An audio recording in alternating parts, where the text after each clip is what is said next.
लोकसभा चुनाव प्रचार के अंतिम दौर में भाजपा और कांग्रेस में जुबानी जंग तेज हो गई है। धार में पीएम मोदी की सभा के बाद उनके बयानों को लेकर रतलाम में कांग्रेस प्रवक्ता चरणजीत सिंह ने प्रेस कॉन्फ्रेंस की। यहां कांग्रेसियों के पार्टी छोड़ने के सवाल का जवाब देते हुए उन्होंने कहा कि जो कायर थे वह संग में गए, जो बहादुर है वह हमारे साथ जंग में है। भाजपा से भी कई लोग कांग्रेस में आए हैं। प्रदेश में कांग्रेस कितनी सीटें जीतेगी, इस सवाल का जवाब देते हुए कहा कि हम प्रदेश में 15 सीटों से अधिक सीटों से जीतेंगे। प्रदेश में कितनी सीटें आएगी, इस सवाल को राष्ट्रीय प्रवक्ता पहले टालते रहे, फिर कहा कि प्रदेश अध्यक्ष ने कहा कि 15 से अधिक सीटें हम जीतेंगे। दरअसल अखिल भारतीय कांग्रेस कमेटी प्रवक्ता चरण सिंह सप्रा बुधवार को रतलाम आए। यहाँ उनके द्वारा वर्तमान चुनाव के परिप्रेक्ष्य में मीडिया से चर्चा की गई और उसमें देश के प्रधानमंत्री नरेंद्र मोदी पर जमकर आरोप लगाए। कांग्रेस प्रवक्ता ने प्रधानमंत्री मोदी को झूठ की मशीन बताया। इतना ही नहीं, उन्होंने कहा कि मोदी ने बीते 2 दिनों में जो बयान दिए हैं उसे देखकर लगता है कि वह डर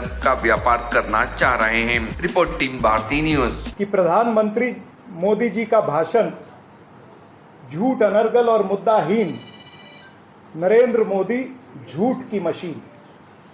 ये नरेंद्र मोदी जी जो हैं ये पूरे देश में घूम घूम कर झूठ की मशीन की तरह बोल रहे हैं।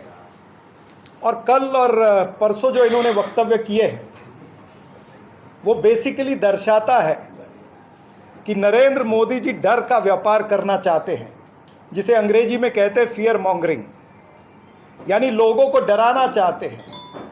लोगों के अंदर डर पैदा करके, विभाजनकारी राजनीति करके, नफरत फैला करके वो अपनी वोट की खेती करना चाहते हैं।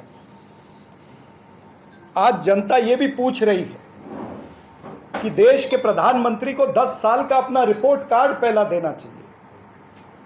विभाजनकारी राजनीति तो वो करते हैं, उसको प्राथमिकता देते हैं, लेकिन देश का और इस सरकार का 10 साल का रिपोर्ट कार्ड कौन देगा?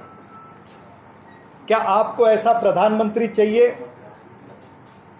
जो महंगाई पर कुछ न बोले जब महंगाई चरम पर है?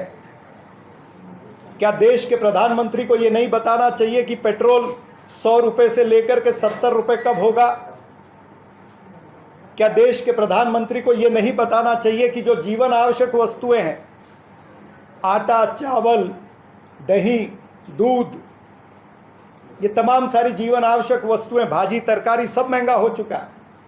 खाने का तेल 70 रुपए लीटर था, अब 200 रुपए प्रति लीटर हो गया है। एलपीजी गैस का सिलेंडर हो या और तमाम सारी चीजें, इस सरकार के रहते हवाई चप्पल से लेकर के हवाई जहाज तक इस सरकार ने जीएसटी लगा दिया है। तो देश के प्रधानमंत्री महंगाई पर एक शब्द नहीं बोलते।